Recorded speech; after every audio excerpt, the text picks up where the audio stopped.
Salut à tous, c'est XT VG Gamer. Aujourd'hui, on se retrouve pour une vidéo un peu particulière sur GTA 5. On va parler du mystère de GTA 5. D'abord, on va voir le cas s'il n'y a pas de mystère, parce qu'il y en a qui croient qu'il n'y en a pas. Alors, ils ont peut-être raison, parce que j'ai trouvé deux hypothèses qui pouvaient être cohérentes.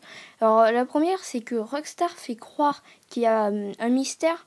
Comme ça, ceux qui cherchent le mystère vont jouer plus à GTA et ils vont faire plus de pub à des gens qui connaissent, qui chercheront eux aussi le mystère et ça leur fera de la pub gratuite.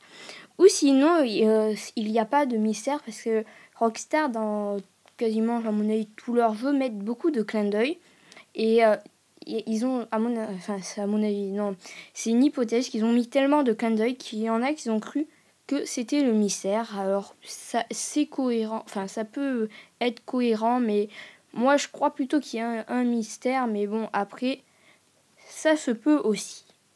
Alors là on va continuer sur des hypothèses qui confirmeraient qu'il y aurait un mystère.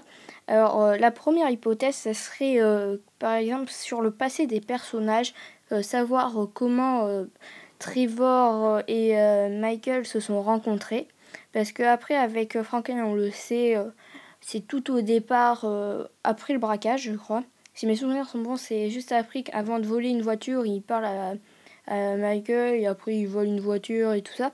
Bon, bref, alors, mais après, sinon, ça pourrait être pourquoi ils ont échoué le braquage, comment...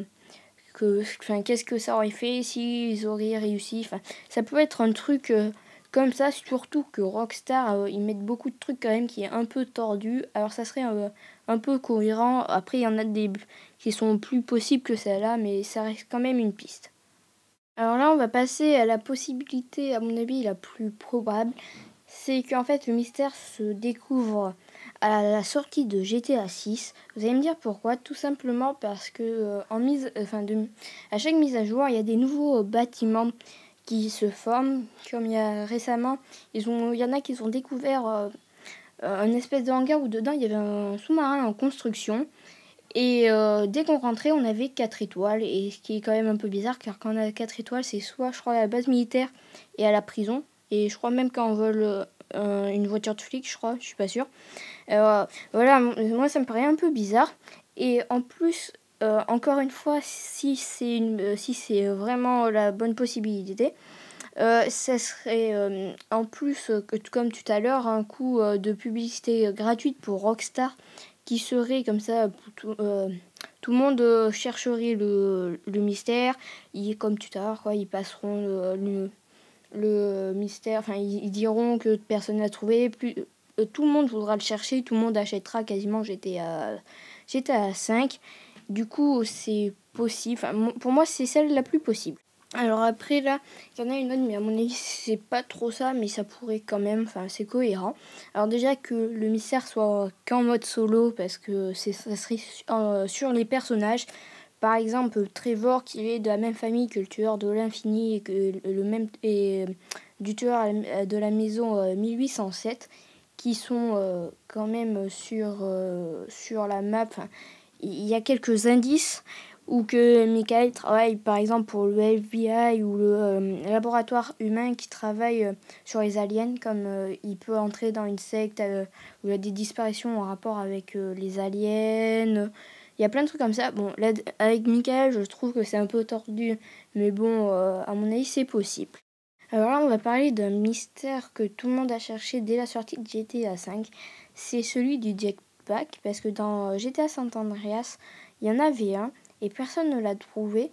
Alors, il y a plusieurs possibilités. Il y en a qui disent que, comme je crois que c'est dans la même ville, et qu'on voit le gars de GTA San Andreas un moment dans un des quartiers, je ne me souviens plus trop lequel, qu'il l'aurait peut-être dans sa maison. Et en plus, il y a quelques bâtiments qui sont fermés, qu'on peut pas aller dedans, mais qui ont des couloirs et qui sont aménagés alors qu'il n'y a aucune mission dedans. Alors peut-être la maison du gars qui faisait GTA San Andreas, je ne me souviens plus son prénom, peut-être sa maison est pareille et qu'à un moment elle va s'ouvrir par exemple et on va pouvoir peut-être récupérer le jetpack. Ou sinon par exemple dans la maison de Michael il y a une pièce qui est... enfin de Michael, je veux dire, excusez-moi. La maison, il y a une pièce de la maison qui est fermée et dedans, on pourrait peut-être retrouver un truc et après avec plusieurs portes qui s'ouvrent, tout ça en l'enveloppe et ça ferait peut-être le mystère final qui serait sans doute possible. C'est la fin de cette vidéo, alors moi je vous dis à plus à une prochaine vidéo. N'oubliez pas de liker, commenter, partager, vous abonner et regarder les autres vidéos. Sinon vous pouvez me suivre sur Snap et m'ajouter dans la PSN, c'est dans la description. Si t'as aimé cette vidéo, tu peux liker, commenter, partager ou t'abonner, sinon tu peux regarder mes autres vidéos. Si tu veux avoir des infos sur ma chaîne, tu peux m'ajouter sur Snap, c'est dans la description. Et si tu veux jouer avec moi, tu peux aussi m'ajouter mon PSN, c'est aussi dans la description.